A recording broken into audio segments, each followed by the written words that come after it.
into the day with the dawn ringing in my ears. Oh, well, I tune into my TV show. No better way, I gotta get myself into gear. Let's go. Oh, and I feel good today with my wake up in the morning espresso. I feel good today. It's my feel good breakfast show. It's another beautiful day and welcome to it. Your Feel Good Breakfast Show is live, large and in charge. You beautiful early risers, thanks for waking up and joining us on this Monday morning, the 1st of June, the first of the month. And hey, we've got a star in our midst, Mr. Ryle De Mornay. Renee, how are you doing? I'm good. Absolutely blessed. Another new month that we have in store for us with a lot of magic to come. Absolutely, man. I'm feeling extra special standing next to you. But if you don't know what this man has been up to, wait for it. A bit later on, you will find out. But of course, on the show itself, we've got some scrumptious lockdown meals to keep you inspired. Some great indoor fitness, right? We're taking some tips from Yeah, we've got some good stuff. Of course, grab your couch, grab some space at home. We're going to be shaking and baking once again to start your month off. You know how we do it. It's going to be that kind of workout today, ladies and gentlemen. And of course, some great advice as well on how to keep your immune system in tip-top shape. But of course, a lot happening all across the country. Schools were supposed to reopen today, and then they were opening, and then not opening, and then some provinces are opening. Listen, we'll find out what's going on as we take a lay of the land over social media. So do feel free to interact with us across Facebook, Twitter, and Instagram. And of course, wherever you do so, hashtag Expresso Show. Let's get this day underway. Good morning, Jamie Lee. Good morning, boys. So lovely to have you in our presence this morning. Jamie Lee Domberg reporting live for duty. Now, speaking about having a star amongst us, of course, we know Ryle was part of this amazing series. And that got us thinking, if all the presenters were actually in a series together, what would we call it? I mean, we wanna hear all about it. Let us know on our social media pages, Expresso Morning Show, SABC3. I actually asked my producer what she would call us. She said, Mzansi's Got Talent. I mean, I wouldn't know. Hey guys, maybe you let us know what you would. Facebook, Twitter, Instagram, let us know, Expresso Morning Show, SABC3. But let's get this Monday on the way with those news headlines. Thanks very much, Jamie Lee. Now, 2 minutes past 7, and here's a look at those headlines on this Monday morning. On the national news front, in a statement last night, the Basic Education Department said the reopening of schools that was meant to have taken place today for grades 7 and 12 would now be delayed for a further week until the 8th of June. Those schools that had already accepted boarders back into their facilities were told to continue with the orientation of these pupils, though no formal schooling would yet commence. The Western Cape Education Department said in a statement last night, though, that they will reopen today as planned and in accordance with the Gazette promulgated last week. Now, President Cyril Ramaphosa says SA needs many more ICU beds to be ready for COVID-19 peaks. Speaking at a media briefing at the South African National Editors Forum yesterday, he said government's modelers estimate that the country will need between 25,000 and 35,000 ICU beds between August and September. Earlier, the Department of Health said there were currently only 2,309 critical care beds available for COVID-19 patients. As of yesterday, the country had 32,683 confirmed cases and 683 deaths, with 16,809 recoveries.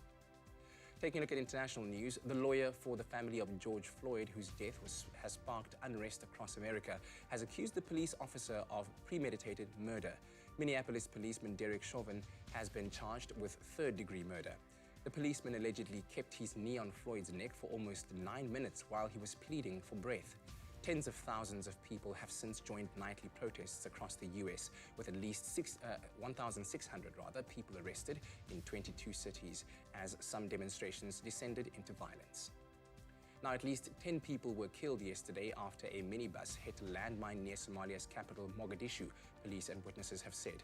The passengers, mostly from the same family, were on their way to a funeral when they hit the bomb. Now, no group has yet said it was behind the blast. However, militant Islamist group Al-Shabaab usually plants landmines along key roads. The road where the blast occurred is frequently used by military and government vehicles. And now how a North Carolina senior attended her personalized prom amidst COVID-19. Now, prom is probably the most important and notable event in the life of any American high school kid, but high schoolers everywhere are missing out on their most important milestone this year due to the coronavirus pandemic. Well, not so for a particular senior in Raleigh, North Carolina, who had her own personalized prom created especially for her thanks to a very thoughtful 7-year-old. Now, Curtis Rogers decided to create a mini prom for his babysitter, Rachel Chapman. He planned a backyard occasion for her all by himself and even asked her to attend with a special promposal. 2 days later, Rachel put on a beautiful gown and met Curtis at his house. He wore a bow tie and used a pool noodle as measurement to make sure that they were practicing social distancing. He even planned a special menu for the occasion with everything she loves, smoothies and all. Now, Rachel said afterwards that she will never ever forget her special prom made possible by a 7-year-old, wise well beyond his years. And lastly, taking a quick glimpse into the world of entertainment, while it seems that the super mega Mzansi rapper AKA had a rocky start to his 2020 amidst another public breakup from the mother of his child, DJ Zinhle, he has quickly rebounded and isn't afraid to show his love for his new boo, Nelly Tembe. AKA has been showering her with praise on social media as of late, something his fans told him they are proud of for loving her so boldly despite his previous breakups with DJ Zinhle and media personality Bonang Mateba. He thanked one of these fans and said it wasn't hard to show her off because she's a flame. Even though AKA has made it clear that she's a private person, he often tweets about how she makes him feel, and he's included lyrics about her and their love in his songs. Now, we hope that Super Mega has indeed found that relationship that works for him. And on that loving note, let's take a look at the weather for the first time on this Monday morning.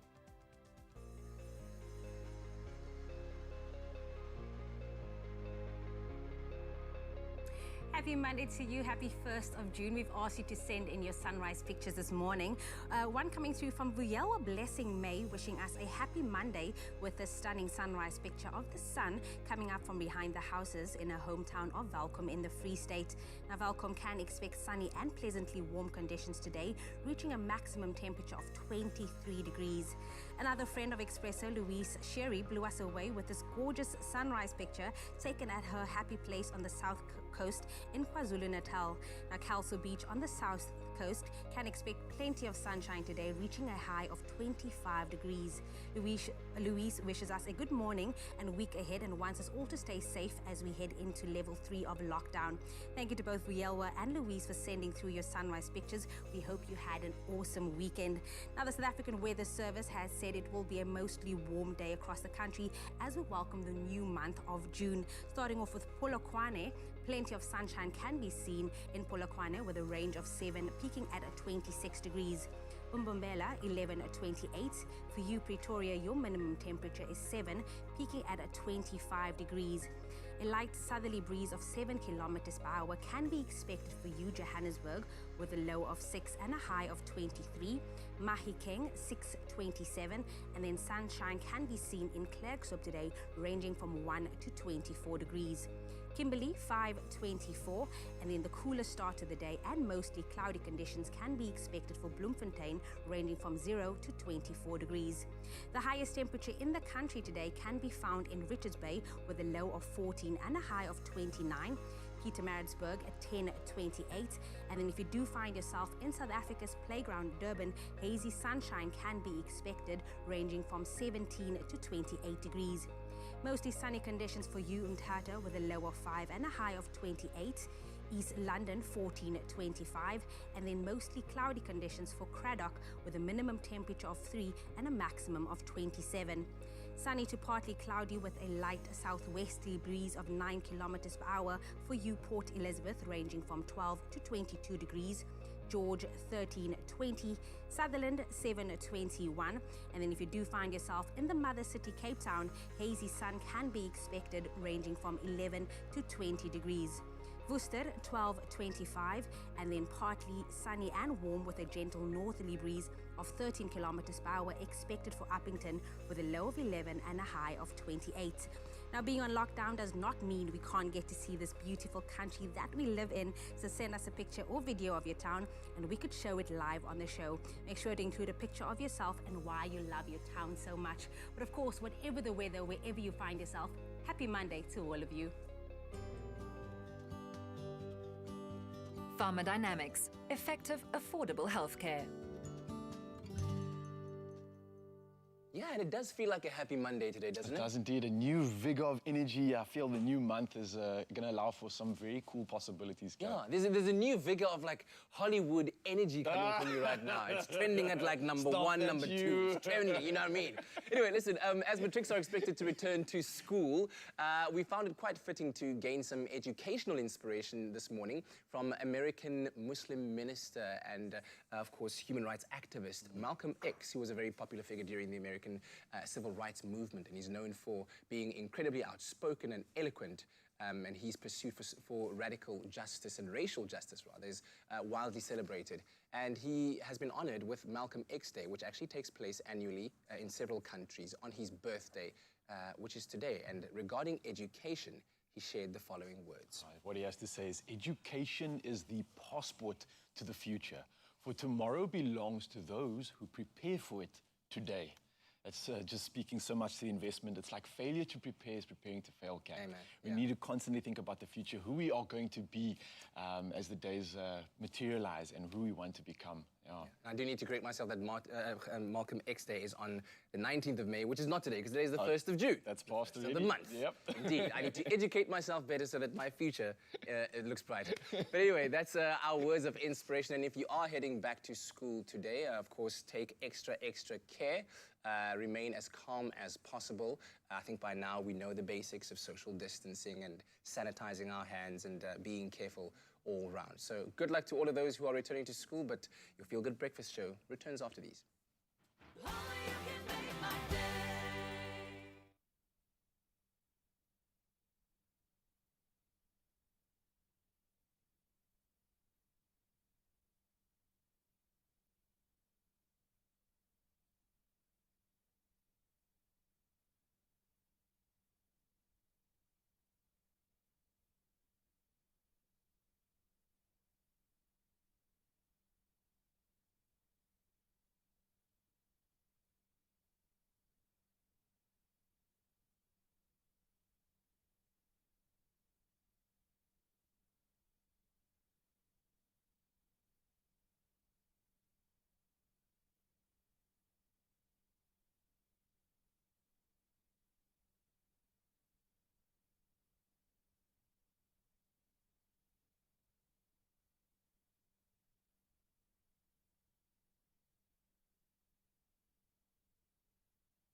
It's my Feel Good Breakfast show. Let's talk about some health for a bit. Catching the flu comes at least once a year for many of us, which usually occurs over the winter season. We all know this. But as much as, life sometimes needs to carry on while we're sick, there are some important do's and don'ts that we should follow for a speedy recovery. And we chat to Dr. Darren Green on what exactly we should be doing when sick with the flu. Dr. Darren Green, good morning, sir. Good to see you. Good morning. Great to hear you and see you too. Well, this is such an important conversation to have, especially around these times now. It's getting colder across many parts of the country. What are some of the first signs that that might indicate that we are getting sick? Yeah, I think differentiating flu from a common cold is important. So with flu, obviously, we look at things like fever, body pain, obviously as well, and then obviously more systemic symptoms. So you could have with that body pain an associated headache with the fever, and then obviously starting to develop things like a cough, for example, as well. The sinus congestion and all the nasal symptoms can move from a local head cold to become something a lot more severe, which is caused by the virus, obviously. And in this case, influenza virus is what you're referring to. But obviously, we need to be mindful of corona and COVID-19 in the background, because the symptoms can sometimes overlap. Yeah. But how contagious is flu, really? Should we be staying at home and resting in bed until we are fully recovered if we've got flu? Yeah, absolutely. So it is certainly contagious, and specifically with the body secretions, those lovely fluids that run from the nose, the coughing, the droplets from your saliva as well. That's the same way in which the virus is spread. So you obviously using tissues to blow your nose, not washing your hands properly after that, not disposing of those things properly, etc., and sharing cups and utensils, and obviously you introduce the virus to other people in the same manner. And Dr. Green, give us some do's and don'ts if we find that we have caught the flu. What are the do's and don'ts there? Yeah, I think when you have, well, in this setting, obviously remember that if you have the symptoms of fever particularly, that is significant. In other words, 38 and up. And if you have also with that associated headache that's unexplained with the fever and also then the flu symptoms, to actually seek help early, get evaluated, and then obviously get tested for COVID as well. But when and how to go to the doctor if you're not sure, normally it's if the fever is persistent. Normally, it's if you're coughing and you have signs of the complications of flu, which are things like pneumonia, where you present with shortness of breath, a severe sore throat, for example, and also things like bad sinusitis and headaches associated with that. People die of the complications of influenza. They don't die of influenza itself. They die when your immune system is overpowered by the virus, and then you develop complications. And all of this, Dr. Green, speaks to the fact that the immune system plays such an important role, and we've got to guard it during this time. Doctor, having the flu can be quite a disruption. You know, there are many things that you can do and many things that you certainly absolutely should put a hold on. Let's talk about exercising, for example. Should you continue to exercise when you feel that you are sick with the flu? So I think one of the things you need to be aware of is that if you do exercise while you have the virus, the flu virus, it can weaken some of the other symptoms. And one of the big ones that you know about is myocarditis. That's the muscle of the heart itself. And even then pericarditis, which is the sac around the heart. And that could cause permanent damage to your cardiac function, the pump function of the heart, for example. So you need to be mindful of that and also not train obviously when you have an active infection. So I would suggest that you obviously also look at what you're ingesting in terms of fueling your body and your immune system. So a decrease on all this refined sugar and all the bad stuff for you. Up your vegetable and healthy vitamins via natural food as well, all that intake as well. And if you are taking supplements, take them regularly if you're not eating properly specifically, and then sleep as much as you possibly can when you're not feeling well, and stay away from groups of people so you don't facilitate the spread of the untimely virus.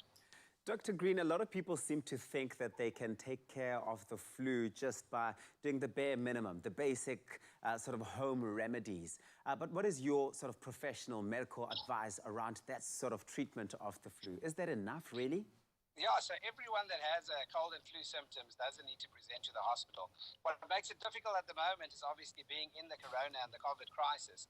So what makes it tough is obviously to know when to present to the hospital.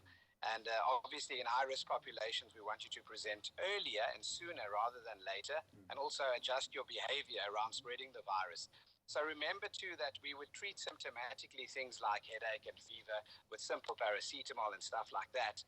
But also, obviously, when you start seeing shortness of breath and you start having headaches that are persistent and not responding to simple analgesia, that's when you need to be actually examined, and we need to look a little bit deeper.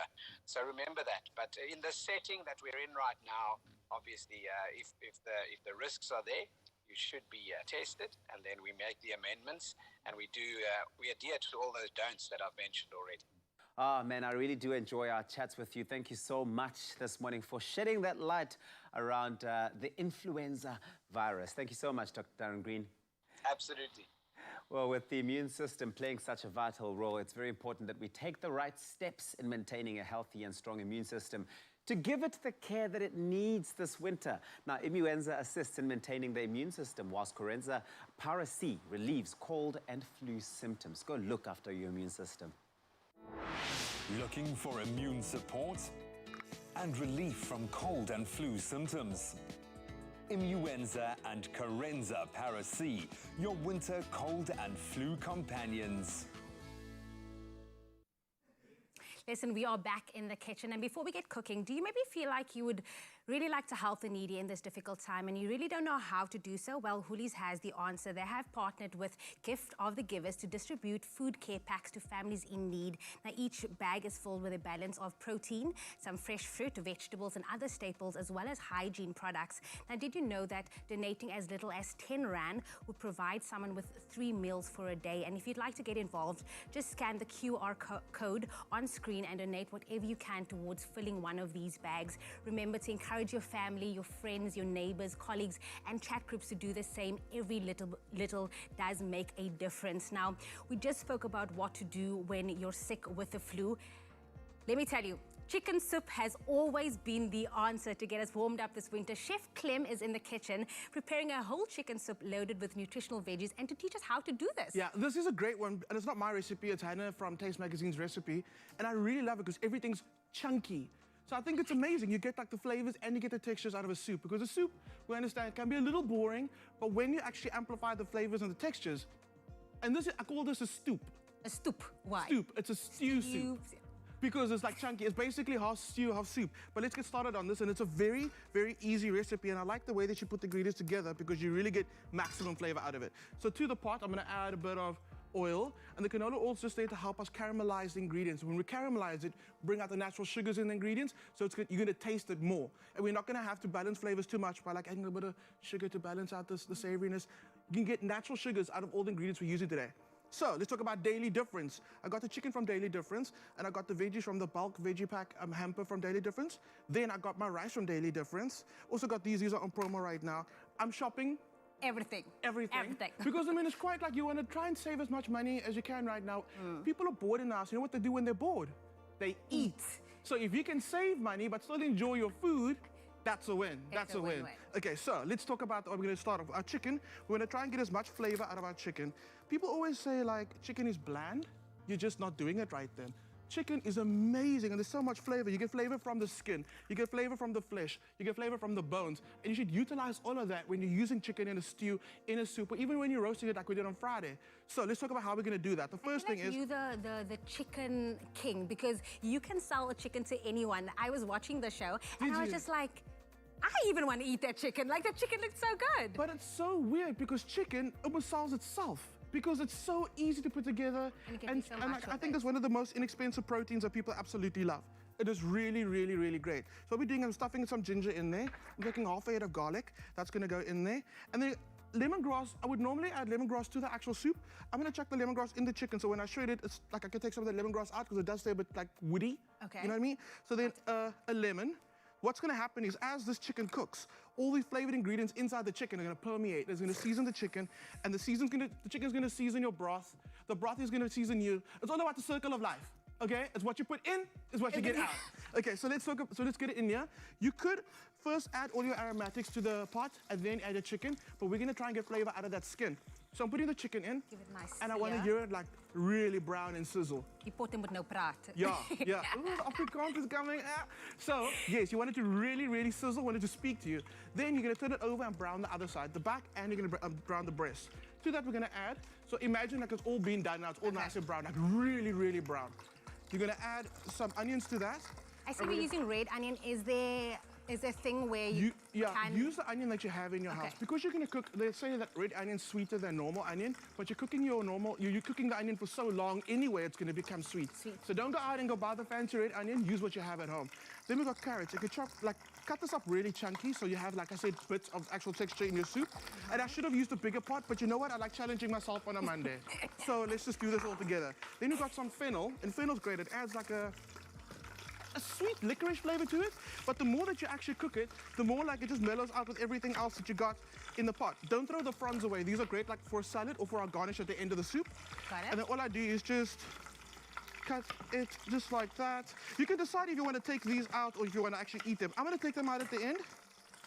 Oh, you'll take the fennel out? Hey? You're going to take the fennel out at the end? So at the end, yeah. But if you wanted to keep it in there, chop it a little finer.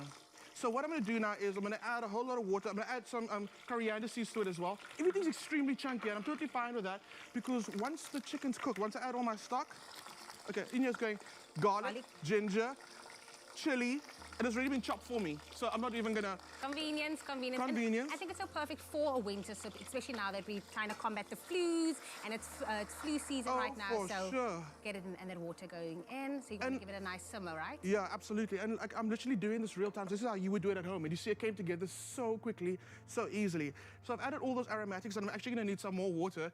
The more water you add, remember the water's gonna kind of be the base. It's gonna carry all the flavors through the dish. So you can add a lot of water to this, and the longer it simmers, the more the water's gonna extract the flavors of everything else that you have going on in the pot. So don't be scared, top it up. And then what I do is, you can already see some of that chicken fat has come out so quickly. I like chicken soup when you get a little dance of chicken fat in the top. And I believe that's also what helps you like get over your flu or your cold or whatever you have. With all those ingredients that are in there, I feel like must still be proven, but it's not that restores your electrolytes, it just makes you feel better. It's comfort in a bowl. Like, it's weird. whenever you're sick, just give someone a bowl of chicken soup, and I promise you the next day they'll be A4 okay. I know, it's so weird. They call it Jewish penicillin. Jewish penicillin, I like that. So we're just gonna take that. So then I've got the other half of the lemon, just chuck that in as well, because I mean, flavor, why not? Then what I really, really like is using, when I cook, right, we normally use all pack of pasta, we just use the leftovers. But sometimes I kind of see that there's a little bit of like pasta broken off at the bottom of the packet, whether it's your spaghetti, macaroni, whatever. So we take a whole jar, we just chuck all the little bits in there. In the soup? Like we just keep a jar of all leftover bits of pasta. Okay, got it. Then when I make a soup like this, I just chuck it in there. We don't waste it, but then you also get like nice little textures of half a macaroni, a little bit of spaghetti, a little bit of orzo rice, or you can literally just chuck rice in there. Also, daily difference with our rice, take a handful of rice and throw it in there. So you're making one meal really stretch. So that also when the rice cooks, it's gonna suck up all those chicken flavors. I knew that when I saw chicken soup on the schedule today, you were not gonna make a basic chicken soup. You're always gonna elevate it, so just chuck it in there. Exactly. It's a Stoop, there we go. So this is gonna simmer. We're gonna take the chicken out after about an hour of cooking, and we let it just cool off for a little bit. Shred all that meat off. Add the meat back to the pot. Maybe take the fennel out then, unless you're gonna keep it in to actually eat it. Let it go for like another 45 minutes with the rice in there. Salt, pepper, very important. Pepper's also good for actually helping with the cold and flu. Chili. There we go. Chili, yes. Spoon it up. I've got some crispy onions. If you've not been introduced to crispy onions, it's about time. Okay. And instead of croutons, you add the crispy onions to the top. You get that oniony crunch. It is such a good soup. Breakfast, lunch, or dinner. And because you can freeze it, you're done. Winter's sorted. I feel like I need to stop you in a bit because I like, get so you are excited. getting so I get so excited. so passionate about the chicken. chicken. I hope you're this passionate about Omen's Honor de Conversa, which we'll be making a bit later on the show. But if you missed out on any of these steps, you can head on over to our website, expressoshow.com, and that's where you'll find all these ingredients. But also, in just a moment, we are going to say happy birthday to all of you at home.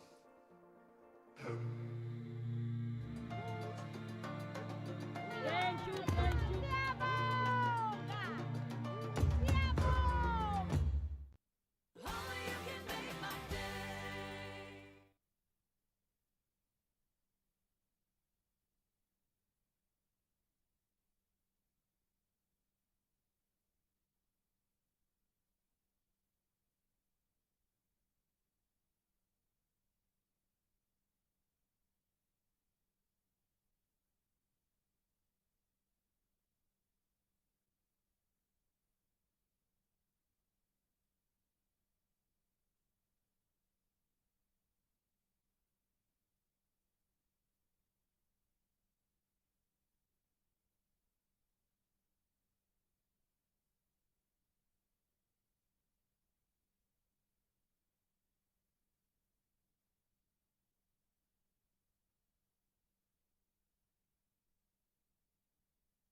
It's my feel-good breakfast show. Happy birthday, a very happy birthday to you. Hey, welcome back to it. Okay. Hey, all right. I just gonna... A very Happy birthday to you. Oh, yes. I'm not a man. It's you on the inside. It is that time of the day where we wish you, our beautiful, loyal, loved viewers, a very happy birthday. And today you share a day with actor Morgan Freeman, who turns, guess what age he is? 83 years old today. My word. Look at Morgan Freeman. We were just saying now, Morgan Freeman looks like he's been 83 since we've known him, since we've started seeing on. I mean, if that's what 83 looks like, he just like has it. He's eternal. Yes, that's it. He's got this this look about him that's just like ageless about it. Yeah. So this is very interesting. Where he's got a very authoritative voice and of course calm demeanor. Morgan Freeman is one of the most popular actors in America. His big career break came when he landed a part in an all-African-American Broadway production of Hello, Dolly. And off camera. Oh my, look at that. Okay, so he wasn't actually born 83, as we can see in that picture. He's been young as well before. But off camera, you know, he's co-founded the movie production company Revelations Entertainment. And he's always of great help for countries in need. We've seen his amazing work. Humanitarian work. What did you think of his depiction of Madiba in that movie about the '95 Rugby World Cup? I loved it. Yeah. I actually really did love it. It was so impressive. It was actually that good that some news reporters out there actually mistook him for Yeah. That's how good he is. Oh man, all right, happy birthday, Morgan Freeman. Thanks for the memories. Now, we've got a beautiful message here. This is to Skylar Philander. Now, the message reads, happy second birthday to our Skylar Philander. We love you very much. And this is a message from Daddy, from Ma, from Det, Ian, Nanny, and Buckle. Happy birthday look at to you, dear Skylar. Cutest. Beautiful, So birthday. cute. Happy birthday to you. I'd like to see what it looks like in her phone gallery with all the pictures she's taken. She's busy with that phone, eh? Then another message to Matthew that's sent by Celine Greef. And the message says, happy 20-something birthday to a special person. Oh no, this is actually a video that we want to show. Take a look at this. Hey Matt, very happy birthday to you. Like the sunshine you bring to our lives, I hope you have a very happy birthday. May God guide your path always. Love you. Oh, happy birthday. And then we have a 20-something birthday today. It's Sino's birthday. It says here, happy 20-something birthday to a special person who's bringing us so much joy, or brings so much joy to my heart. Sino Kolo Mgidi. May this day be as sunny as your smile and as beautiful as you are. May you shine the brightest today. This is from Istandwa Sako. I love you so much. From Ulavi. Ma Betty turns 93 today. It's a big one. Hello, Ma Betty. Happy birthday. What a blessing. It says here, a happy birthday, 93rd birthday to our beautiful mother, grandmother, and great-grandmother, and great-great-grandmother. Betty Colville. May the God bless you with many years. We all love you so very much. Have a blessed day. This is from your family. Happy birthday, Ma Betty. Beautiful message over there. A message coming in for Jenny, which reads, as you celebrate this very important milestone of your life, I ask nothing but God's divine blessings and grace in your life beyond your wildest imagination. Happy 70th birthday to you, Jenny Peterson. And this is from Norma and Fred. Then a message for Axel that says, happy first birthday, my sweet Axel Pie. I am so blessed to have you in my life, and I thank the Lord for blessing me with the most precious boy ever. I love you so much, and I pray that the Lord blesses you and keeps you. The world is your oyster, and nothing is impossible. Wow, what a message. This is from your mommy and your daddy, from Opie and Omi and all of your uncles and aunts. Hey, and then it's Kylie Rose's birthday today. Happy birthday to our rock star, Princess Kylie Rose. May God's richest blessings be upon you, my angel. We love you so much. This is from your mummy, your daddy, Ma, Kian, Kayla, and Shauna Jade. Rock on, baby girl. They absolutely love you. Happy birthday. Absolutely. And of course, if you'd like to send us your loved birthday messages for all of your loved ones out there, you can send us, there's the details there, to that number, 0716406551, those videos and beautiful song messages, and then also birthdays at cardova.tv. Can't wait to hear from you. And if it is your day today, happy birthday.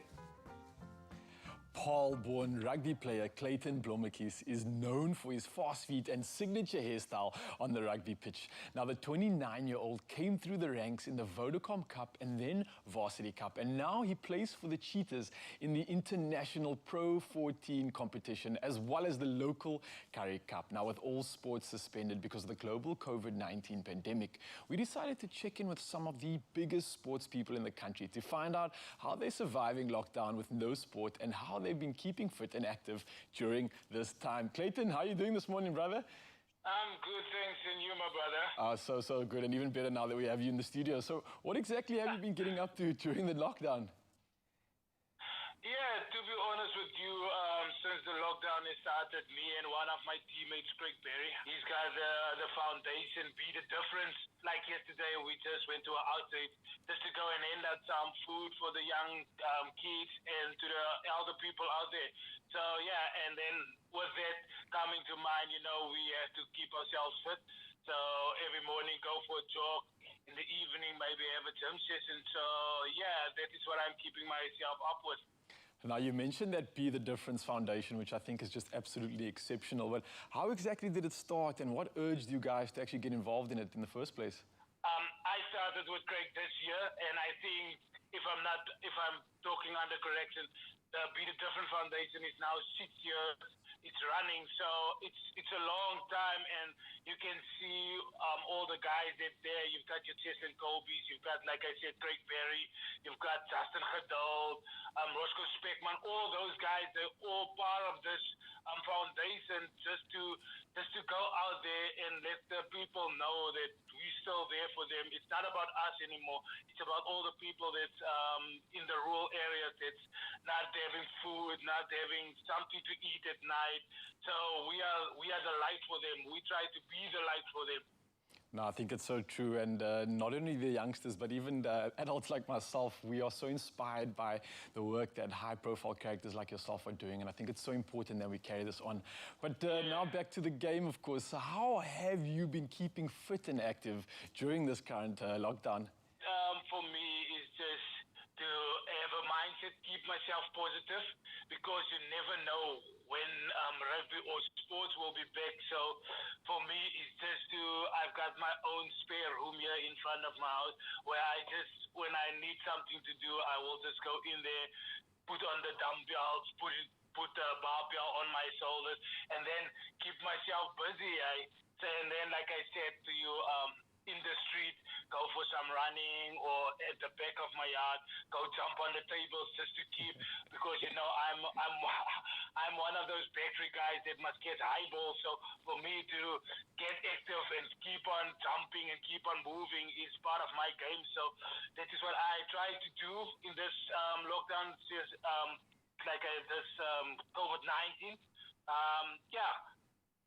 Well, I'm so glad that someone like yourself, with all that energy and all that strength, has found a way to kind of contain it and use it positively. But stay tuned, everybody, to your Feel Good Breakfast show, as Clayton will be taking us through a short lockdown fitness routine.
It's my feel good breakfast show.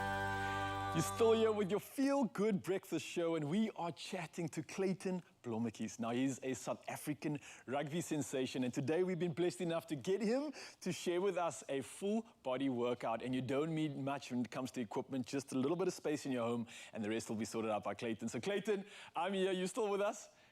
Yeah, Lewis, I'm good, and you, my brother? Brilliant, brilliant, and very excited to get this going. I always am inspired by you rugby players, how fast and agile you are, and as well as the strength that you possess on the field. So I'm keen to do some workouts to try and replicate what you guys are doing out there. So where do we begin with this? What are we starting with? Lewis, like you can see, I'm on the platform here.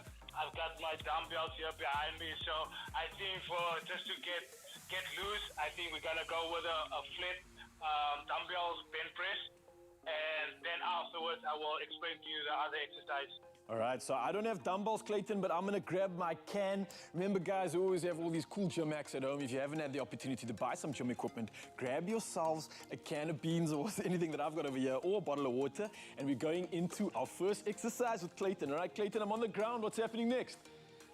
Yeah, and now, Lewis, what we're going to do is we're going to lay flat on our backs, and if you go flat on your back, and then we just like your arms like 90 degrees next to you, and then just press it out. Let's just press it out and keep that core tighten. There we go. I love that work. Okay, Clayton. Keep on working, brother. I'm definitely feeling this. I'm feeling it actually in my chest and the upper body here. Is that correct? Yeah, that's where you must feel it, because we want that beast body, like, you know, the guys will always say, we want to have that chest popped out if we walk on the beach, you know, Moss. I feel you there, and I'm sure it's a good intimidation factor when you get on the field with the rest of the guys and they see that pick. They don't want to mess with you. Right, so where are we going to next? What's the next exercise? Lewis, next one, I think we can, like we're on the mat, I think we can do the seated shoulder press. So now what we're going to do here is we're going to sit flat on our backs, our bums, like we can used to call it, and then just get the dumbbells right next to your ears, okay, and then keep that core tighten again, and then just press it out. Here we go. Okay, definitely feeling this one in the shoulders, if I'm not mistaken. You're looking great there. Feeling it, feeling it. The shoulders there, eh? Now, Clayton, I noticed, especially when it comes to rugby as well, you guys are doing a lot of pushing movements. Does that help you on the field, or is it just for the look? To be honest with you, this dumbbells, it helps on the field as well, because, you know, we must put our shoulders into it. We must tackle. The front guys, they must scrum. So everything that we do has to be part of what we're doing on the field. I like that, man. Training with purpose. So now I know you got another exercise which has a specific purpose. So let's move on to that one. We're moving over to exercise number 3. It's Clayton Blommetjies in the building, our SA rugby sensation, and he's taking us through one epic workout to get you geared up for that field when we can get back into sport. So where are we moving to next, brother?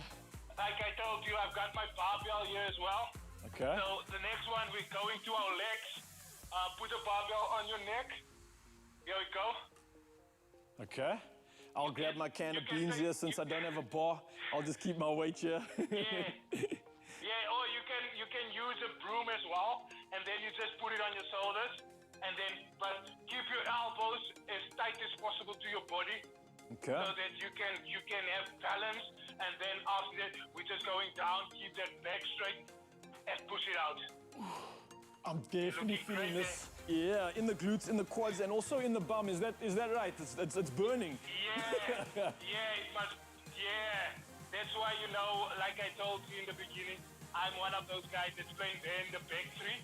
You need to have leg muscles to kick the ball, to go up in the air, and to take some contact. So that's what we're doing here.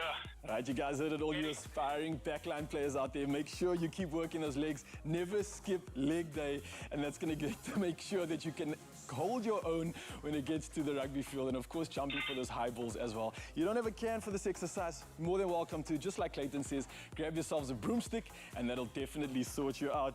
Okay, you got anything for us to finish off with? Just one last exercise of the day before we say goodbye. Oh, we can go for a quick plank for like a minute. All right, let's do it. If you're keen to do one of those. I'm keen. I'm joining you. Let's do this, bro. Yeah, let's do this. All right, right, guys. So you all at home, we're joining Clayton. We're getting into the plank position and we are working our core. We just finished one killer upper body exercise. Clayton, while you're in that position, I hope you don't mind me talking, but I want to just say thank you so much for spending some time with us in the studio this morning. Although my abs are burning, I loved everything that you gave to us. And I hope everybody at home take these words lightly. This is how you become a superstar. Keep working at it. Use this time wisely. And when you get back on the field, you might be one step closer to maybe even tackling or stepping Clayton Blommetjies himself. Clayton, thank you so much, my man. I must say thank you to you guys for having me on the show. If it wasn't for you guys, none of this would have been possible. So thank you to you guys and all the best to you as well. Oh, man, it's an absolute pleasure. We look forward to seeing you with many, many successes in the future once you're on the field, brother. Cheers. There you go. Cheers, dude. Catch you, Woo. I'm not gonna lie, that was a burner. Well, now that you've burnt all of those calories, you've left some space for an appetite and something delicious which we're about to make in the kitchen right about now. Clover cheese is for those who love life, where everything falls into place and melts away our cares. Clover, for the love of cheese. Made with love by Clover. Now, if you ever thought that the humble but oh so satisfying sausage roll couldn't get any better, then think again. Our Clover feta cheese and sausage rolls wrapped in crispy, flaky pastry oozing with crumbling feta will have you coming back for more and more, time and time again. And who better than to take us through the ropes than Nicole Snelling. Good to see you. How are you? Good. Happy Monday. Happy Monday. Well, happy June. Yeah, happy 1st of June. Yeah. First day of like the halfway mark of the year. And what a year it's been as well. It's been a crazy year. Absolutely crazy. All right, now let's get into it. This recipe kind of reminds me of high school because we had this tuck shop that sold these sausage rolls. They were always such a treat after school before going to like cricket practice or something like that. You'll have like a spare $5 to go and buy a sausage roll. But being able to make it at home, that's even better. It's way, way better. So we've got some onions and garlic that I've pre-fried off. You have to let them cool because you're working with raw mince. So you don't want it to cook while you're working with it. Yeah. Okay. So we've just done that. So we're going to add some parsley. That's obviously optional. We've got some pepper juice. Now these are definitely a gourmet sausage rolls. Whoa, yeah. The one that I had in high school was bland compared to what you're doing right now. Chili flakes. We've got some chili flakes in here and oregano, some dried. You can use fresh as well. Okay. You're just going to pop that all together. Then you're going to add your mince. I'm doing half a mixture. So I did half over there and half here. So this will be one full recipe together. Of course, and you can find the rest of the recipe on our website, expressoshow.com. Cool. So I'm going to add a little bit of feta. I've used ground beef. The feta, we've got a beautiful plain feta. They've got a herbed one as well if you want to add the herbed one. If you don't have dried oregano or black pepper. So you're going to just add one wheel. And of course, that's going to melt inside. So when you take each bite, will just kind of be stretchy, cheesy. Yeah? Are you going to get that kind of easy cheesiness? You don't get a very oozy from a feta because it's quite a hard cheese. Okay, yes. But you do get a beautiful, cheesy, crumbly, soft texture inside instead of that ooze that you're looking for. Okay, lovely stuff. So we're just going to add a little bit of salt. Don't add too much salt because your feta is quite salty because of the brine. Yes, exactly. So you're just going to mix this up. Use your hands. Get in involved. there. Yeah, it's the only way. You need to work your mince. If you don't work your mince enough, it just kind of crumbles apart. Yeah, and you need to make sure that all of those ingredients are well distributed in the entire mixture so that no part is missing, anything. Yeah, you do the traditional sausage rolls that you do get in the shops, have a little bit of pork mince in as well. So you're more than welcome to add that. Okay. Or you could make lamb sausage rolls. You can make chicken if you're not eating red meat. Or Okay, you could, good. Just do plain beef like we're doing here today. So you just got to work it beautifully.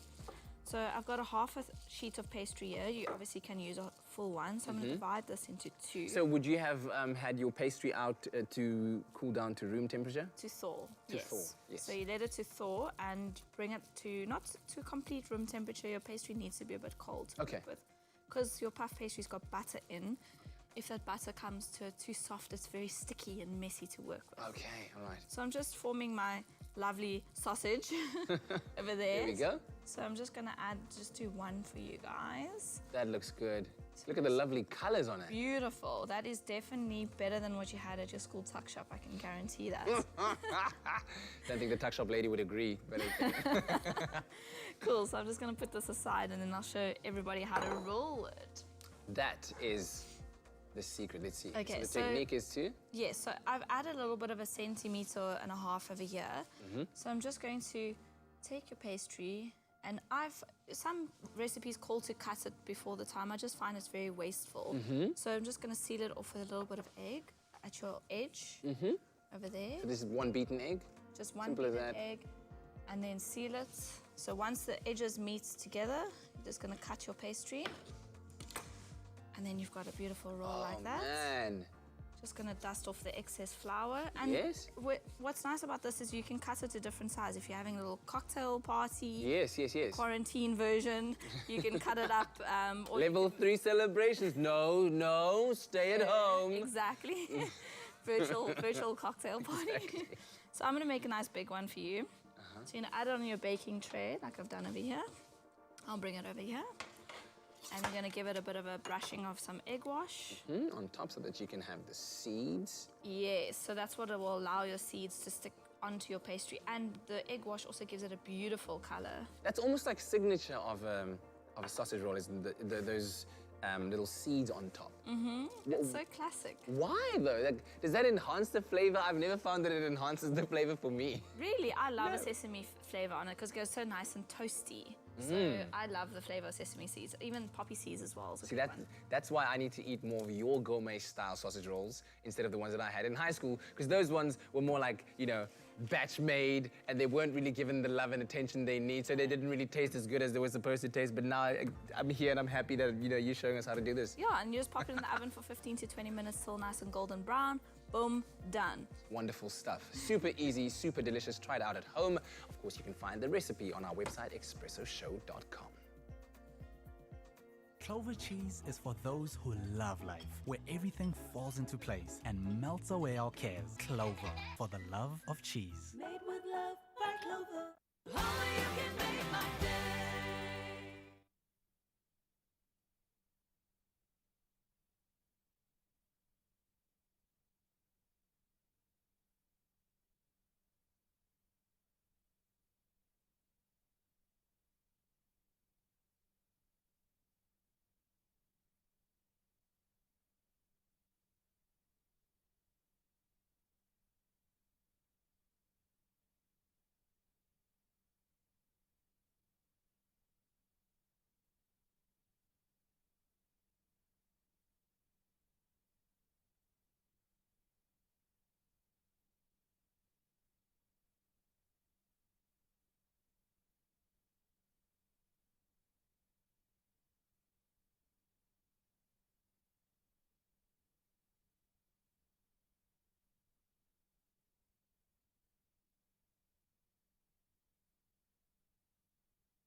It's my feel-good breakfast show. Now, since the start of the national lockdown, our energetic breakfast crew has been joined by our favorite nature boy, Ryle De Mornay. And of course, he's not just a nutrition nut, if that's even a word, but he's a fitness fanatic as well, and now also an accomplished actor. You may have seen him appear in a Clover ad, but his latest acting endeavor has become a global hit. People like them always crash. She's a genuine influencer. Best to know your place then. How much are they paying for this? 3.5, I think. 1,000. What if these people are dodgy? Rich people can't be dodgy. I'm a gold just like what?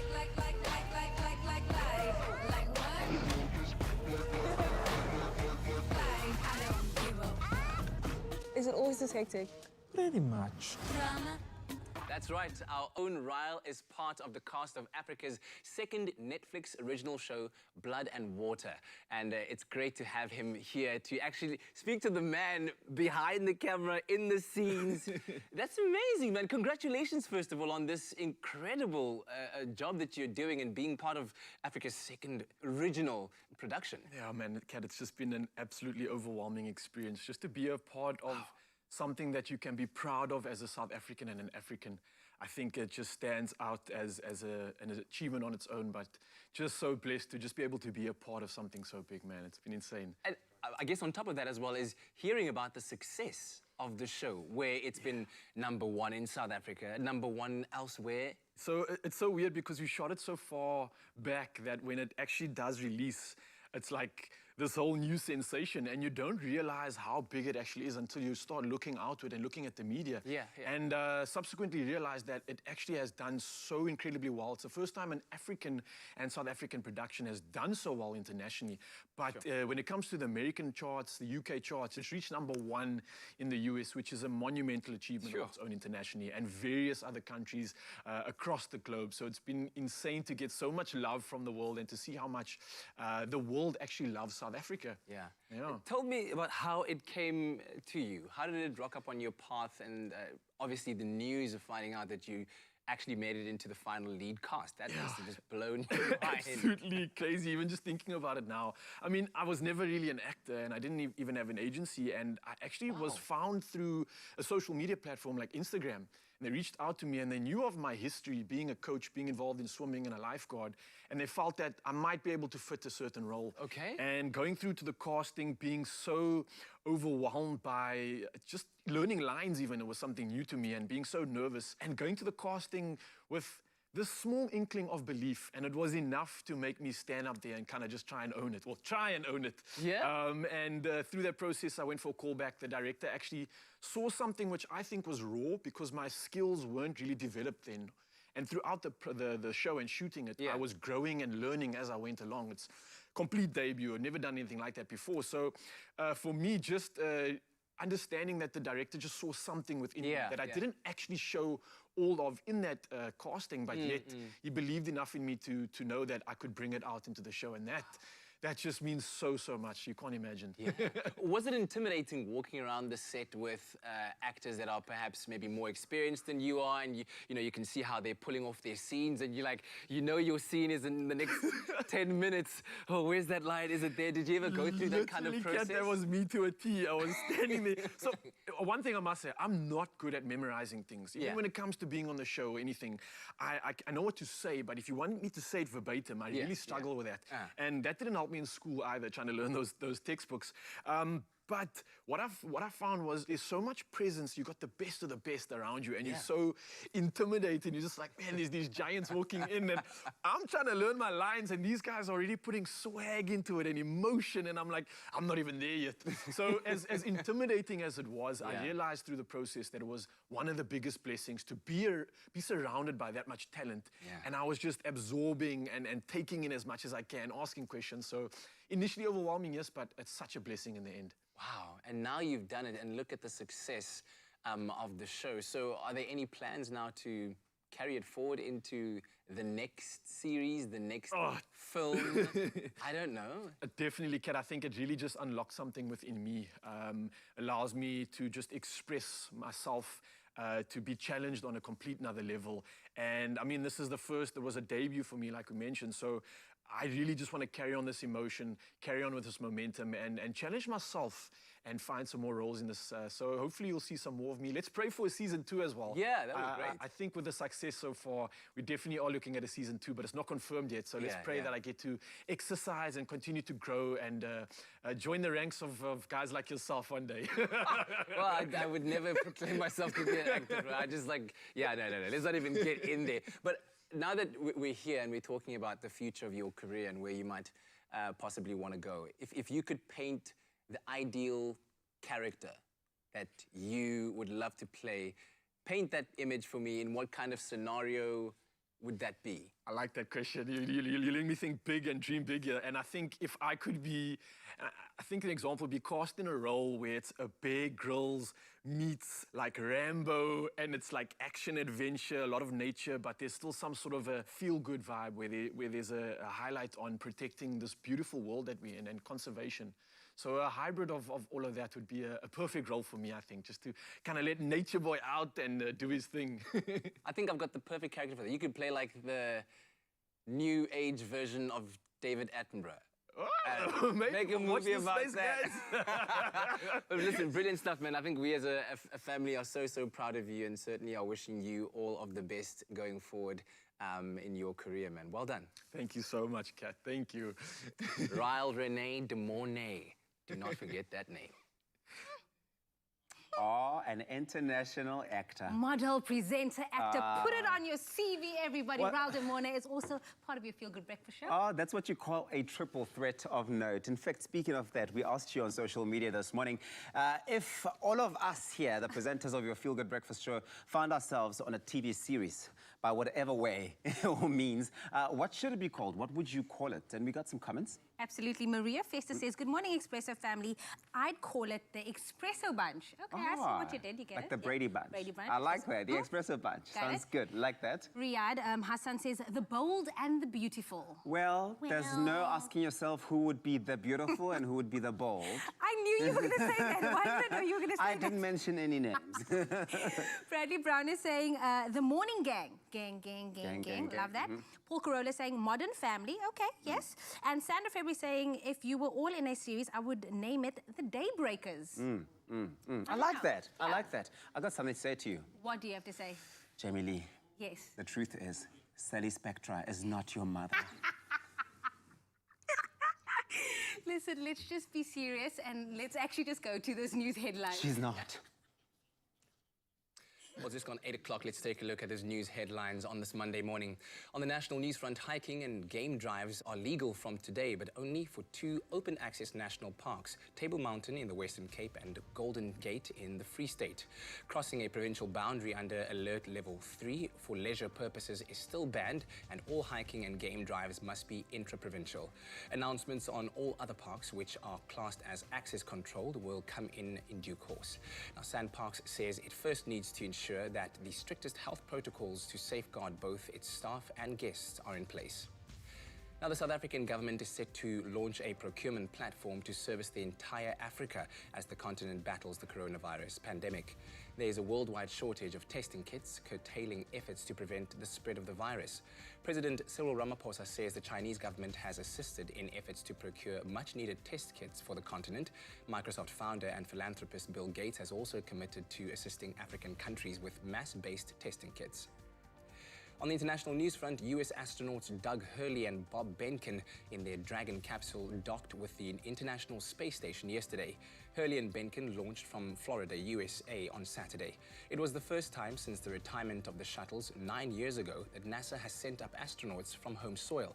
The mission marks the beginning of a new era in which NASA will be purchasing transport services from the commercial sector, which is, in this case, in California's SpaceX outfit led by tech billionaire, South African-born and educated Elon Musk. Now, Tanzania's President John Magufuli has given 100 peacocks to former heads of state as a way to thank them for looking after the birds when they lived in State House. They each received 25 peacocks at a ceremony hosted by Magufuli on Saturday. The widow of Tanzania's independence leader, Julius Nyerere, also received 25 peacocks. Last year, Magufuli gave 4 of the birds to visiting President Uhuru Kenyatta, and some refer to the gesture as peacock diplomacy because of the strained relations between the neighboring states. And now how a doctor and a nurse got married amidst coronavirus lockdown.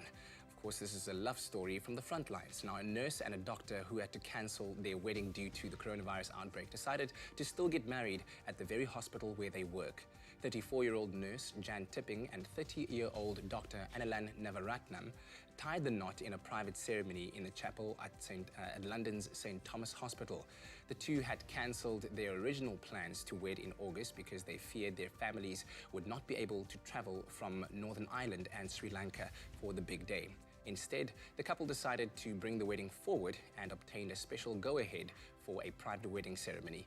They ensured all were still able to celebrate with them by live streaming this service and hosting a virtual drinks reception for their loved ones. Tipping, an emergency nurse, described the wedding as intimate and lovely, while Navaratnam, an acute medical doctor, said they were just so happy that they had been able to commit themselves to one another at this time. Now, even the UK Health Secretary Matt Hancock tweeted about the special wedding, and yet another victory for #love in the time of corona. And quickly turning our gaze to the world of entertainment this morning, it has been a difficult week for everyone who is disheartened by the continuing violence of police brutality in America after video footage of the death of George Floyd at the hands of a police officer circulated the media. Protests around the U.S. have been taking place in his town of Minneapolis, as well as Atlanta, New York City, Washington, and L.A. Singer Halsey and rapper J. Cole were seen taking to the streets, while many other celebrities, including actor and singer Jamie Foxx, have come out on social media in support of the protesters on the front lines. The importance of education about systematic racism, as well as the need to sign petitions, has come to the fore, a point singer Ariana Grande made on her Twitter by posting links to various helpful organizations and platforms. Now, former First Lady Michelle Obama has released a statement condemning the incident, saying that it's up to all of us, black, white, everyone, to do the honest work of rooting racism out. She wrote, quote, "I pray we all have the strength for the journey, just as I pray for the souls and the families of those who were taken from us." And on that note, that's the news for this Monday morning. Right now, let's take another look at your weather.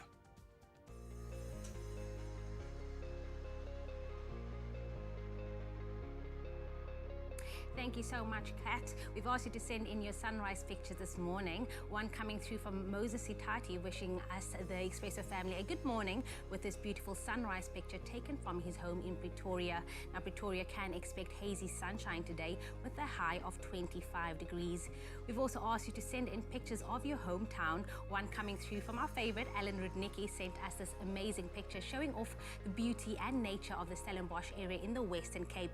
Now, the student town of Stellenbosch can also expect hazy sunshine today, reaching a maximum temperature of 21 degrees. Thank you to both Moses and Alan for sending through your pictures. We hope you'll have a great start to the brand new week.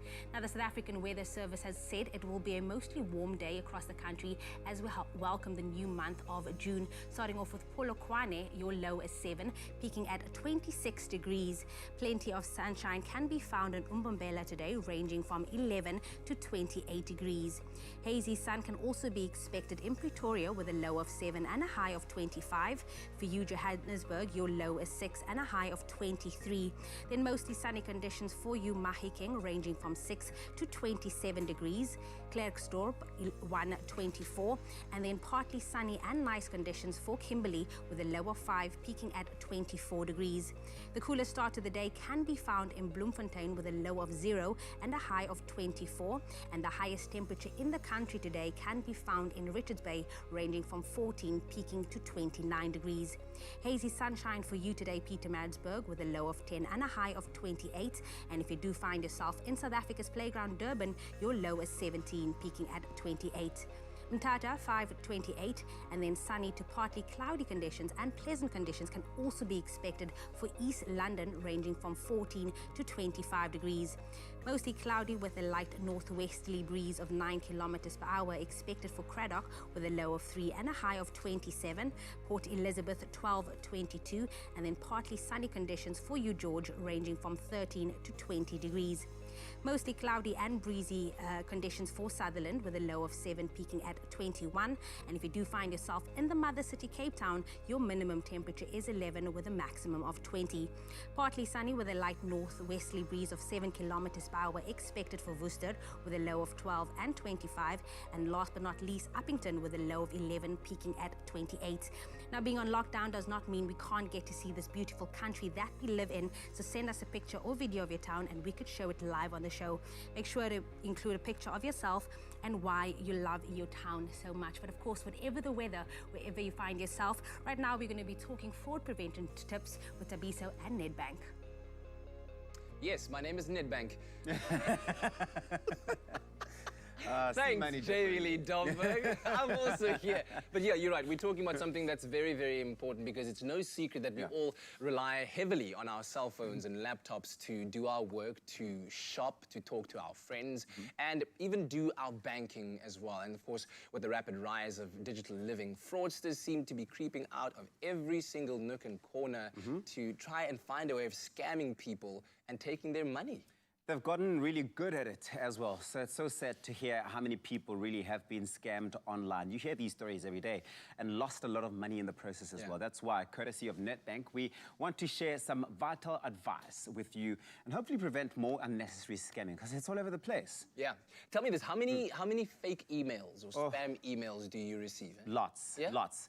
A lot of them are SMSs now these days because luckily, you know, with the emails, you can get the setting where all those emails go into a folder, so you never get to really interact with them, and that's good. It's probably better to just see them all go into that folder, click delete all. Delete. That's it. There we go. Now, one of the biggest ways that scammers are trying to get your money is, of course, by throwing you with a throng of fake emails. Yep. And they send an email pretending to be a bank, and at first glance it might seem like a legitimate email, but there are a few ways to identify whether it is fake or not. Oh yeah, firstly, a bank, for example, they'll never ask you to share your banking PIN or your password, or for you to update your personal information on an email. It'll never happen. So if you see that coming through, delete that email. It's dangerous. Absolutely. Secondly, one dead giveaway, if you click on the email address of that email, it usually is some long, complicated, nonsensical email address, and then that's a definite giveaway that this is a fake email. So, for example, if it looks like the one that is on your screen right now, and you see it, it is fake.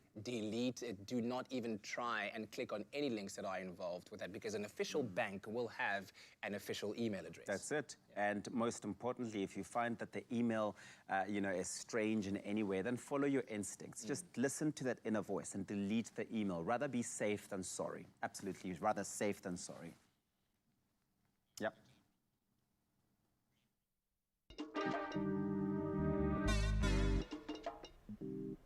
Okay. So I'm chatting to Umalume Musa here. He's owned a small clothing factory for years now, and he's always inspired me with his success. But like a lot of businesses, this lockdown's hit him hard. So he spoke to his banker, and they've put together a tailor-made relief solution for him to help his business and his people get through this. Making your bank your business partner, that's a habit worth keeping.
It's my feel-good breakfast show. Get ready to smile because the penguins at the Two Oceans Aquarium right here in Cape Town, they are enjoying their newfound freedom thanks to the national lockdown. Now, while we don't think they'll be making a break for Madagascar, they have been roaming the aquarium to investigate areas previously off limits to them. Take a look at their complete curiosity here.